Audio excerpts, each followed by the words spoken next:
Dixit Iesus discipuli suis, data est mihi omnis potestas in cielo et in terra, euntes ergo ducite omnes gentes, baptizantes eos in nomine Patris et Filii et Spiritus Sancti. Docentes eos servare omnia quicumque mandavi vobis.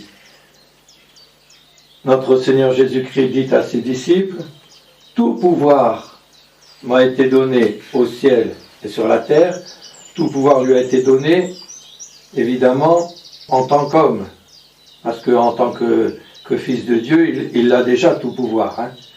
Mais c'est dans sa nature humaine, c'est là que tout pouvoir lui est donné. Et donc, moi, je vous communique une partie de ce pouvoir, à vous mes apôtres. Allez donc enseigner toutes les nations, c'est pas seulement les individus, vous remarquez, hein. Allez enseigner toutes les nations, c'est pas seulement les individus qui doivent croire, c'est les nations. C'est pas seulement les individus qui doivent adhérer à Dieu, c'est les nations aussi, en tant que nation. Donc ça doit être inscrit dans la Constitution comme point fondamental, qu'on adhère à Dieu et au vrai Dieu. Les baptisant au nom du Père et du Fils et du Saint-Esprit, et leur enseignant à garder tout ce que je vous ai enseigné. Au nom du Père et du Fils et du Saint-Esprit, ainsi soit-il. Comment des chrétiens, à savoir notamment certaines des sectes protestantes, parce qu'il y en a qui admettent la Sainte Trinité, mais il y en a certaines qui ne l'admettent pas. Comment font-ils pour ne pas admettre la Sainte Trinité en prétendant respecter l'Évangile jusqu'au dernier iota, alors que notre Seigneur leur dit « Baptisez-les au nom du Père, du Fils et du Saint-Esprit ». Comment peut-on nier qu'il y ait le Père, le Fils et le Saint-Esprit, alors que c'est le divin Maître lui-même qui le dit?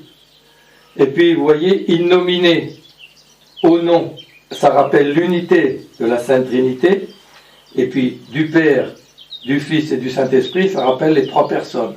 Donc trois personnes en un seul Dieu. Alors, par la raison, on ne peut pas arriver à connaître le mystère de la Sainte Trinité par les propres forces naturelles. Et non seulement par la raison, on ne peut pas y arriver, mais même par la révélation, on a la révélation que Dieu est à la fois un et trine, mais on ne comprend pas son essence. Et tous ceux qui n'auront pas la vision béatifique n'auront pas la connaissance de Dieu tel qu'il est. Même les anges déchus, qui avaient une connaissance intuitive de Dieu, qui arrivaient à percevoir beaucoup de choses de la nature divine, par les effets, par la création, par les effets, et puis en regardant leur propre nature de créature par rapport au Créateur, ils ne voyaient pas Dieu dans son essence. Ils n'avaient pas la vision béatifique avant.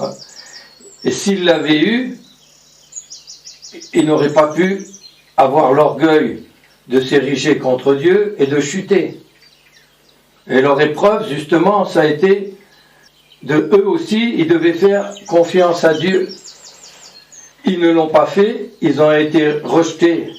Dieu a créé l'enfer à cause d'eux, et ils ont été repoussés, rejetés du ciel par les 2/3 des bons anges, puisque à cause du passage de l'Apocalypse où on voit le dragon qui, avec sa queue, balaye 1/3 des étoiles du ciel, les pères l'interprètent comme le dragon, évidemment, représente Lucifer, donc le diable, qui entraîne les autres dans sa révolte et qui fait tomber 1/3 des étoiles, c'est-à-dire 1/3 des anges.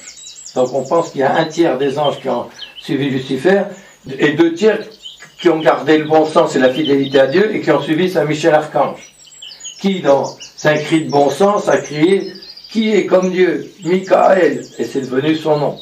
Bon. Donc, par la raison, même les saints anges qui ont une connaissance bien plus grande que nous ne pouvaient pas connaître la nature intime de Dieu. Par contre, il pouvait savoir beaucoup de choses de Dieu.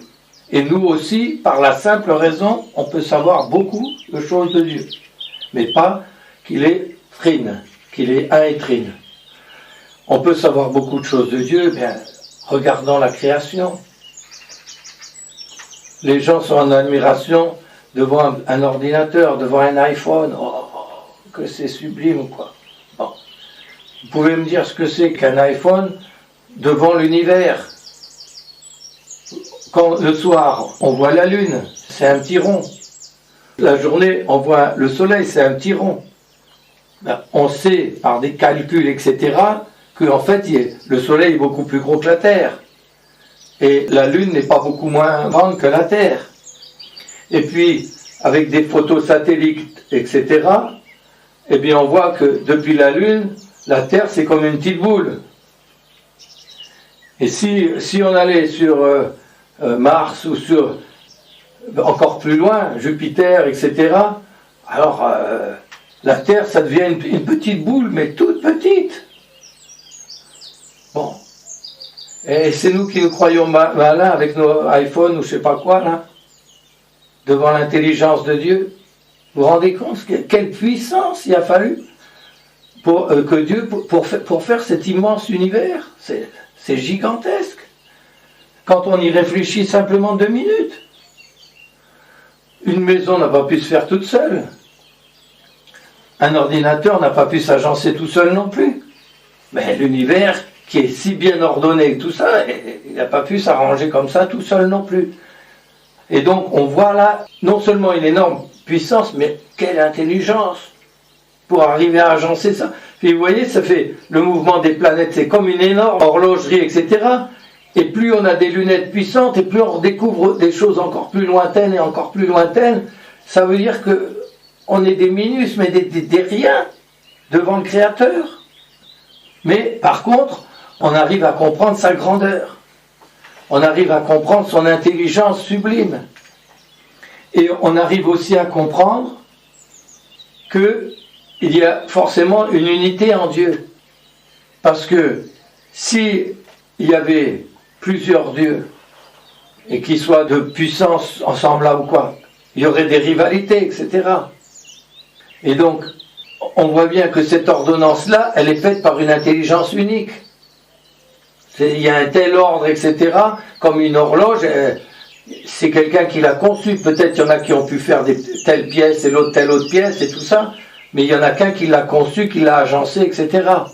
Donc quand on voit l'immensité de l'univers, etc., il ne faut pas réfléchir 2 minutes pour pas tomber, comment dire, en extase devant la merveille qu'est la création, mais d'autre part, devant la merveille de celui qui l'a faite. Parce que la création, c'est quand même pas le reflet de ce qu'est Dieu. Donc quand on voit à la fois cette ordonnance, quand on voit ces belles fleurs, etc., puisqu'on est à la plus belle des saisons, là, sur la fin du printemps, ces chants d'oiseaux, etc., on voit quel esprit, et tout, quand on sait en plus par la révélation que tout le reste n'a été fait que pour l'homme, puisque Dieu n'avait pas besoin de la création. Donc, pour que l'homme comprenne qui il est et que l'homme apprenne à vénérer Dieu et à l'aimer, déjà, on peut arriver à ça avec la simple raison. Et c'est ce qu'ont fait tous les scolastiques, etc. Par exemple, saint Thomas d'Aquin, ce que je viens de vous dire sur l'ordre du monde, c'est une des façons dont il explique comment on atteint le Créateur. Mais si vous réfléchissez, il y a 5 voies, je ne vais pas vous citer les 5 voies, mais je vais vous évoquer une deuxième. Qu'est-ce qui a commencé en premier? Un œuf ou une poule? La poule, elle sort de l'œuf ou l'œuf, il sort de la poule? Et la poule toute seule, elle peut faire un œuf, mais il peut y avoir un poussin qui naît s'il n'y a pas de coque? Non. Donc, quand on remonte... Alors, forcément, le poussin a été, parce qu'il y a une poule qui a pondu, il y a une union entre la poule et le coq, etc. La poule a pondu, et puis elle a couvé, et puis il y a eu le poussin. Bon, Mais la poule, elle sort d'où? Eh ben, d'une autre poule, et puis le coq, d'une autre poule aussi, et d'un autre coq, etc. Et puis quand on remonte à l'indéfini, et comment ça commence? Et on est obligé là aussi de voir qu'il a fallu une puissance qui donne l'impulsion du départ. Vous voyez? Alors tout ça, c'est des choses par la raison qu'on arrive à déterminer. Par contre, la nature, l'unité de Dieu, on la démontre à partir de la création et de l'ordre, etc., du bon ordre et tout ça.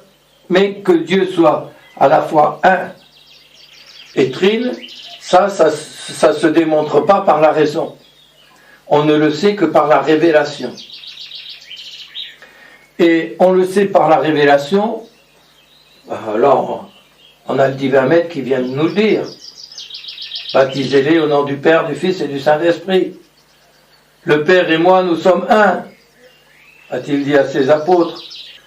Et puis, je m'en vais, mais vous inquiétez pas, je vous enverrai un autre paraclet, un autre avocat, un autre protecteur, un autre maître aussi, c'est le Saint-Esprit qui va descendre sur vous, qui va vous transformer. Et il ne vous enseignera rien de nouveau, mais il vous fera comprendre tout ce que je vous ai dit. Donc, là, la révélation de la Sainte Trinité, elle est palpable. On la voit aussi par les théophanies. Il y a 3 théophanies. Théophanie, c'est théo, c'est ces 2 termes grecs qui sont unis. Théo, c'est Dieu. Théos en grec. Et phania, c'est la manifestation. On a l'épiphanie, c'est épi, ça veut dire multiple, la manifestation multiple de la divinité de Jésus-Christ pour la fête de l'épiphanie. Parce que il y a le miracle de Cana, il y a l'étoile qui fait venir les mages, hein, donc c'est une manifestation multiple. Bon. Et là, cette théophanie, c'est la manifestation publique de Dieu. Et quand elle a lieu, eh bien, quand notre Seigneur vient humblement devant Saint Jean-Baptiste et qu'il lui dit « Tu vas me baptiser ». Quoi? Moi? Vous baptisez vous? Parce qu'il sait que c'est le Messie, que c'est le Christ. C'est vous qui devez me baptiser, c'est pas moi. Il lui dit la même chose que quand il vient devant Saint-Pierre pour lui laver les pieds. Tu comprends pas maintenant? Mais fais ce que je te dis. Bon, donc il comprend. Saint Jean-Baptiste, il comprend qu'il faut le faire. Donc il le fait. Notre Seigneur rentre dans le Jourdain et Saint Jean-Baptiste, donc, le plonge dans le Jourdain. Bon. Et qu'est-ce qui se passe à ce moment-là? Eh bien, tous ceux qui sont là, qui assistent, ils voient, il y a comme un bruit qui se fait, le ciel s'ouvre, il y a comme une colombe qui vient descendre sur la tête de notre Seigneur, et on entend une voix qui dit « Celui-ci est mon Fils bien-aimé ». Donc, il y a une voix céleste, le Père, qui dit de notre Seigneur, dans sa nature humaine assumée, puisque c'est la même personne qui est à la fois le Fils de Dieu et le Fils de Marie, donc le Verbe incarné, celui-ci est mon Fils bien-aimé, donc ça fait le Père, le Fils, et la colombe manifeste le Saint-Esprit. Donc voilà, première théophanie. Où est la deuxième théophanie? Sur le mont Tabor. On voit Dieu qui se manifeste, devant, il y a les apôtres, les 3 apôtres, Pierre, Jacques et Jean, et notre Seigneur tout d'un coup devient tout éclatant de blancheur, et puis c'est pareil, on entend, il y a une apparition de Moïse et Élie, donc Moïse qui représente la loi, et Élie qui représente les prophètes, et qui viennent rendre témoignage à notre Seigneur pour dire c'est bien le Christ que nous avons annoncé, c'est bien le Christ qui était attendu, le Sauveur qui était attendu. Et le Père dit aussi, celui-ci est mon Fils bien-aimé, écoutez-le. Et avec la lumière, etc., il y a la manifestation du Saint-Esprit. Et la troisième, théophanie a lieu au moment des rameaux. Notre Seigneur vient de ressusciter Lazare 3 jours avant. Il a attendu exprès pour descendre le jour des rameaux, parce que c'était le jour où l'agneau pascal était introduit dans les maisons des Hébreux pour leur faire la fête avant de l'immoler le jour de Pâques. C'était 5 jours avant. Or, les rameaux, c'est juste 5 jours avant le vendredi saint, puisque la Pâque tombait cette année-là le vendredi. Et donc, notre Seigneur est acclamé, etc. Il monte au temple, il va faire des miracles devant les grands prêtres et devant les scribes et les pharisiens en plein milieu du temple, dans la rue, en plein Jérusalem. On entend comme un tonnerre. Alors, il y en a qui entendent que du bruit, il y en a d'autres qui entendent « Oh, celui-ci est mon fils bien-aimé, écoutez-le ». Donc il y a à nouveau une manifestation de la Sainte Trinité, on peut dire dans la voix du Père, dans le tonnerre de l'Esprit Saint, et puis notre Seigneur. Et il y en a certains qui disent « Oh, il y a un ange qui lui a parlé et une voix qui lui a parlé ». Et donc, voilà les 3 théophanies. Ça, c'est dans le Nouveau Testament. Et notre Seigneur parle souvent du Père et de l'Esprit Saint. Comment peut-on se prétendre chrétien, croire à l'Évangile et autres, et ne pas croire à la Sainte Trinité? J'avoue, comment font-ils? Et par contre, cette révélation, alors là, elle devient explicite, c'est-à-dire publique et puis ouverte, mais elle est déjà implicite dans l'Ancien Testament.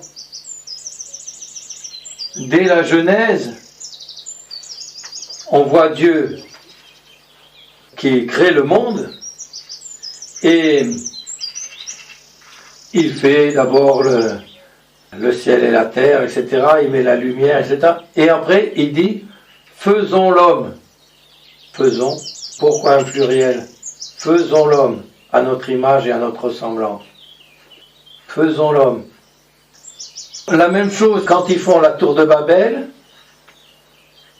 il y a un pluriel aussi. Allons voir ce qu'ils font. Vous voyez, qui est exprimé. Il y a la fameuse vision d'Abraham à Mambré, où il voit 3 anges qui ont pris des apparences d'hommes, et on nous dit, il en vit 3 et il en adora 1. Donc il a comme une vision, parce que les anges, c'est pareil, c'est des purs esprits, donc ils ont pris simplement une apparence. Il a donc comme une vision du Dieu à la fois un et trine. Et quand Isaïe, en son chapitre 6, raconte la vision qu'il a, le ciel qui s'ouvre, et il voit, alors c'est pareil, Dieu, il le voit sur un trône, et alors évidemment, c'est une manière imagée que Dieu prend pour qu'un être humain puisse le voir. Parce que la vision béatifique, ça sera d'esprit à esprit. Donc avec les yeux de notre corps, on ne peut pas voir un esprit. Donc il prend une apparence, et alors il y a un ange qui vient, qui prend une apparence humaine. Il y a comme de la braise qui brûle devant Dieu, etc. Donc il prend un morceau de braise et il vient toucher la lèvre du prophète Isaïe pour montrer qu'il va parler au nom de Dieu et puis pour le purifier de ses fautes. Bon, c'est raconté dans le chapitre 6 d'Isaïe. Et après, il dit, c'est Dieu qui parle là. Qui enverrai-je? Donc là, il parle au singulier. Qui enverrai-je? Et qui ira pour nous? Ah, il est à la fois 1 et il est à la fois 3. Qui enverrai-je et qui ira pour nous? Et il y a plusieurs juifs convertis, notamment le chevalier Drac au XIXe siècle, notamment les frères Liberman, qui sont devenus prêtres, les frères Ratisbonne également, qui sont devenus prêtres aussi, et ils expliquent qu'il y a beaucoup d'autres indices dans l'Ancien Testament de la Trinité. Et alors, notamment, ils expliquent, écoute Israël, ton Dieu est un Dieu un. Et là-dedans, la façon dont c'est dit en hébreu, ça implique les trois personnes en une. Donc voilà, c'est des explications qu'il donne. Et donc, il y a déjà la révélation de la Sainte Trinité. Mais c'est simplement 1 et 3, sans trop ça va être précisé dans le Nouveau Testament, comme on l'a vu avant. Alors maintenant, oui, mais comment une chose peut être à la fois une et trois? Alors les saints évangélisateurs et les pères ont pris toute une sorte d'exemples. Commençons par les plus simples, pour remonter à ceux qui sont plus riches. Saint Patrick va évangéliser l'Irlande, et puis, mais vous nous prêchez un Dieu à la fois un et trois, mais comment c'est possible qu'une chose soit à la fois une et trois? Alors comme là-bas il y a des trèfles, il y en a partout des trèfles. Saint Patrick il a pris un trèfle, ça veut dire quoi trèfle? Trois feuilles, c'est une contraction de trois feuilles. Qu'est-ce que ça veut dire Trinité? C'est une contraction de trois unités. Trinité, trois unités, trinité. Trèfle, trois feuilles, trèfle, c'est une contraction de trois feuilles. Bon, trèfle. Ouais, tout le monde sait qu'un trèfle, c'est une plante à trois feuilles. Ah, attendez, parfois on en trouve à 4 feuilles. Il paraît même que ça porte bonheur, disent certains. Mais justement, c'est toujours l'exception qui confirme la règle. Ça veut dire que c'est tellement rare que du coup, oh, j'ai trouvé un trèfle à 4 feuilles, etc. Ça y est, bon. Ça veut dire que d'une manière habituelle, le trèfle a 3 feuilles. C'est une seule plante et il a 3 feuilles. S'il en avait 5, s'il en avait une, ça serait plus un trèfle. Et donc c'est bien une plante qui a à la fois une et qui a à la fois 3 feuilles. Et sa caractéristique, c'est d'avoir 3 feuilles. Eh bien, en Dieu, c'est pareil. Dieu est unique, mais il y a 3 personnes. Il est unique dans sa nature. Il n'y a qu'un seul Dieu. Mais il y a 3 personnes, le Père, le Fils et le Saint-Esprit. Le Père est Dieu, le Fils est Dieu, et l'Esprit Saint est Dieu. Bon. Un autre exemple qui est donné par saint Augustin. Oui, mais alors, vous nous dites à la fois qu'il y a un Père et un Fils, donc c'est une manière humaine de présenter les choses, mais disons-le d'une autre manière, il y a un engendrant et un engendré. Mais alors, s'il y a un engendrant et un engendré, forcément l'engendrant, il est avant l'engendré. Dans la nature, on ne voit jamais le fils, il est forcément né après son père. Voilà, dans la nature, on voit. Il n'y a pas de fils qui soit né en même temps que son père. Alors, vous nous dites pourtant qu'ils sont coéternels. Dans le symbole quicumque de saint Athanase, qu'on récite justement spécialement ce matin dans l'office de la Sainte Trinité, on dit ils sont coéternels. Comment un engendrant peut-il ne pas être avant un engendré? Expliquez-nous. C'est pas qu'on veut nier ce que vous nous dites, mais vous n'auriez pas des exemples dans la nature? Alors saint Augustin, il réfléchit, et bien qu'il sache qu'on ne peut pas comprendre la nature intime de Dieu, puisqu'elle nous dépasse, comme on l'a vu tout à l'heure. Vous savez la fameuse vision qu'il a eue au bord de la mer. Il essayait de comprendre le mystère de la Sainte Trinité, et puis il voyait un petit enfant qui courait à la mer. Il avait fait un petit trou dans le sable, et puis il remplissait. Et puis, forcément, au fur et à mesure qu'il remplissait, l'eau elle passait sous le sable, et puis elle repartait dans la mer. Puis il recommençait. Alors, il était intrigué, puis il recommençait. Bon, saint Augustin lui dit, qu'est-ce que tu fais, mon enfant? Eh ben, vous voyez, je mets de l'eau de la mer dans mon trou. Ah bon? Et qu'est-ce que tu veux? Tu veux remplir ton trou? Non, non, je veux mettre toute la mer dans mon trou. Ah, mon petit, mais tu y arriveras jamais. Eh bien, c'était un ange qui avait pris l'apparence d'un enfant et qui lui dit, « Et Augustin, tu crois que toi, tu vas pouvoir mettre la nature infinie de Dieu dans ta petite cervelle, dans le petit trou de ta petite cervelle ?» C'est pour lui faire comprendre que Dieu est ineffable. Bon. Mais ça n'empêche que, de même que Dieu a permis qu'il y ait des trèfles pour qu'on comprenne facilement que quelque chose pouvait être à la fois 1 et 3, il a donné aussi un engendrant en même temps que l'engendré. Oh, vous êtes sûr de ça? Je fais que répéter ce que dit saint Augustin, mais vous allez voir que c'est vite clair. Je prends une allumette, je l'allume, je la gratte et hop, ça l'allume. Qu'est-ce que vous voyez? Ben, une flamme. Et vous voyez qu'une flamme. Bon. Oui, vous voyez une flamme, et cette flamme, c'est quoi? Ben, c'est du feu. Bon, c'est du feu. Mais, qu'est-ce qu'elle produit, cette flamme? Eh ben, elle produit de la lumière, sinon on ne la verrait pas. Et si vous mettez le doigt dessus, eh ben, elle produit de la chaleur aussi. Et voilà comment, avec quelque chose de créé, le feu, avec une simple allumette, on demande comment un engendré peut être simultané avec son engendrant. Dites-moi, la lumière, elle vient de la flamme, ou c'est la flamme qui vient de la lumière?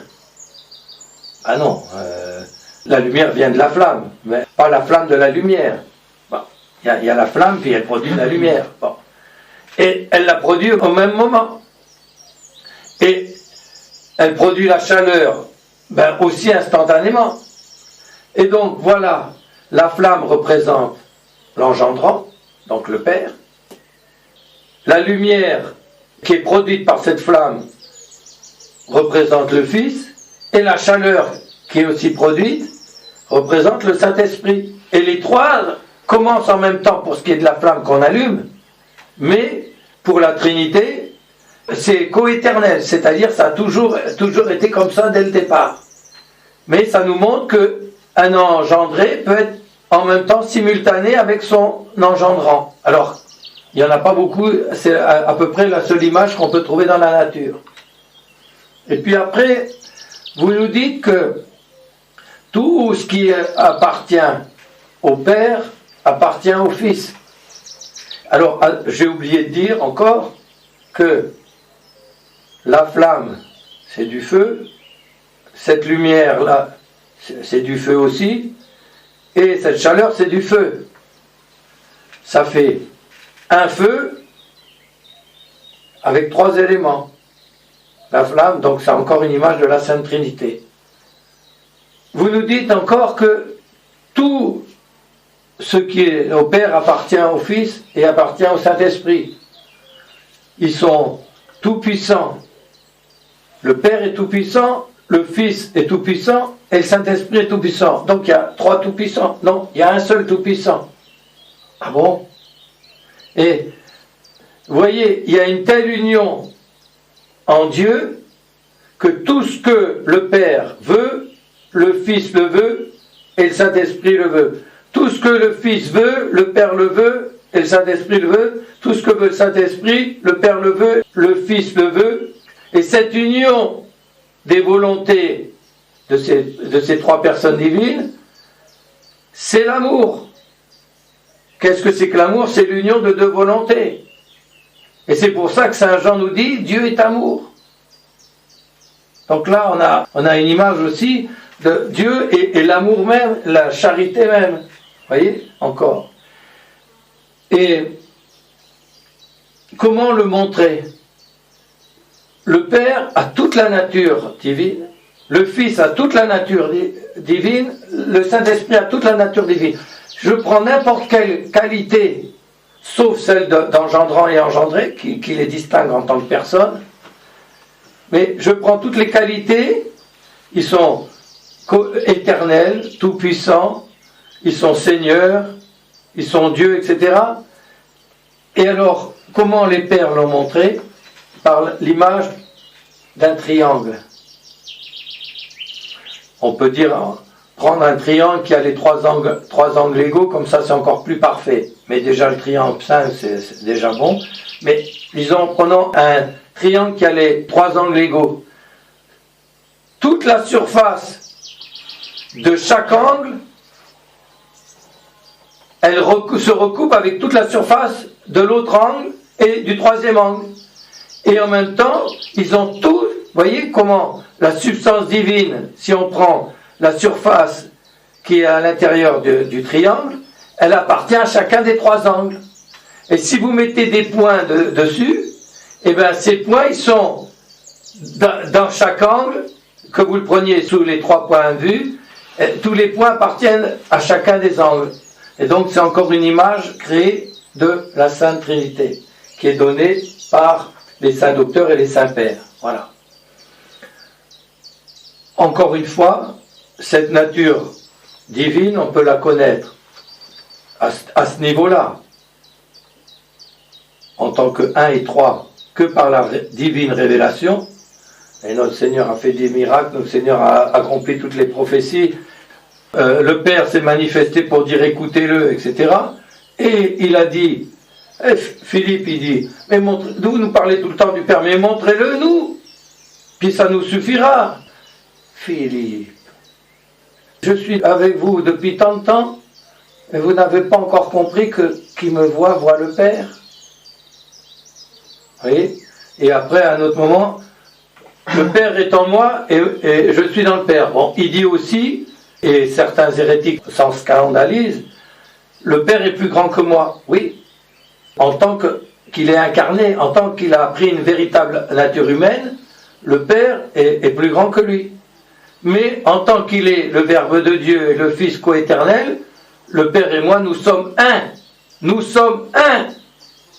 Ça veut dire nous avons la même substance, la même nature divine, voyez. Et alors, c'est ce qui nous fait entrevoir un petit peu le bonheur du ciel. Quand on voit cette unité des volontés, des trois personnes, qui se fondent l'une dans l'autre, et qui donc sont l'amour même, et la charité même, on devine que nous qui sommes appelés à participer à cette vie divine pour l'éternité, et à se fondre dans cette volonté et dans cet amour divin, quel bonheur on va pouvoir avoir. Ce n'est qu'une entrevue qu'on a, on ne le comprendra que pour ceux qui seront sauvés, parce que les autres n'auront pas la vision béatifique, malheureusement. Ça sera la peine du dent, c'est la pire de celle de l'enfer, c'est de ne pas avoir la vision béatifique, la vision de Dieu qui rend bienheureux et bonheur. Et voyez, tout ce qu'on peut aimer et admirer dans la nature, et qui a donc été créé par Dieu, c'est qu'un pâle reflet des qualités qui sont en Dieu. Tout l'amour qu'on peut avoir pour un fils, pour un époux, pour une épouse, c'est Dieu qui a formé ces âmes, etc. C'est qu'un pâle reflet par rapport à Dieu. Et donc voilà à quoi nous devons viser, à nous aussi, puisque par le baptême, notre Seigneur nous dit, nous viendrons, ensuite qui sera baptisé et qui restera fidèle, et qui ne nous chassera pas par le péché mortel, nous viendrons avec le Père et l'Esprit Saint en lui, et nous y établirons notre demeure. L'âme en état de grâce est le temple du Saint-Esprit. On peut dire l'âme en état de grâce est un ciel. Ciel, c'est l'endroit où Dieu se trouve. Et donc, voilà quelle est notre destinée.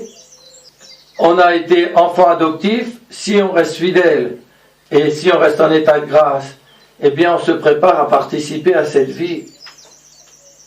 Et les anges et les bienheureux sont tellement heureux dans l'éternité que, eh bien, ils sont obligés si on peut dire que, comme une joie qui déborde, etc., de le magnifier Sanctus, Sanctus, Sanctus. de chanter les louanges de Dieu, la grandeur de Dieu, etc.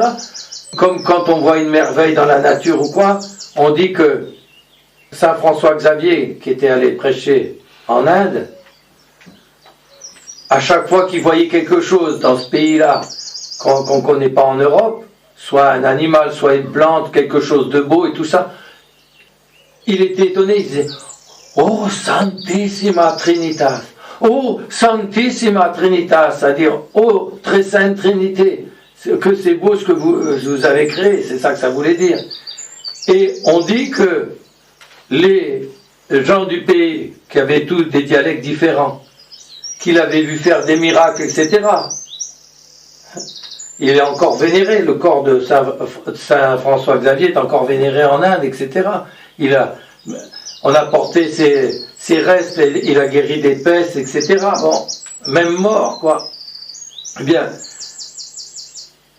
certains missionnaires ont retrouvé des indigènes qui, quand ils voyaient quelque chose de merveilleux, ils disaient « Oh Santissima Trinitas !» Ils ne savaient pas ce que ça voulait dire, mais ça les avait tellement marqués, ce que François Xavier avait dit, que du coup, ils le ressortaient eux aussi. Voilà. Eh bien, chantons nous aussi à partir de la création, et encore plus à partir de la révélation, puisqu'on a le bonheur de connaître notre Seigneur et de pouvoir l'aimer et d'avoir été adoptés comme enfants de Dieu. Chantons nous aussi les grandeurs et les louanges de Dieu et essayons, c'est difficile dans notre monde, d'être des apôtres autant qu'on peut autour de nous, au moins quand il y a des gens bien disposés pour nous écouter, parce que sinon c'est même pas la peine. Mais quand on sent qu'il y a des gens qui sont bien disposés ou quoi, ben nous aussi, enseignons-le à connaître le Père, le Fils et le Saint-Esprit, afin qu'on puisse attirer d'autres à venir participer à ce bonheur infini au ciel, où nous chanterons avec les anges et les bienheureux Gloria Patri et Filio et Spiritus Sancto sicut erat in principio et nunc et semper in saecula saeculorum. Amen. Nomine Patris et Filii et Spiritus Sancti. Amen.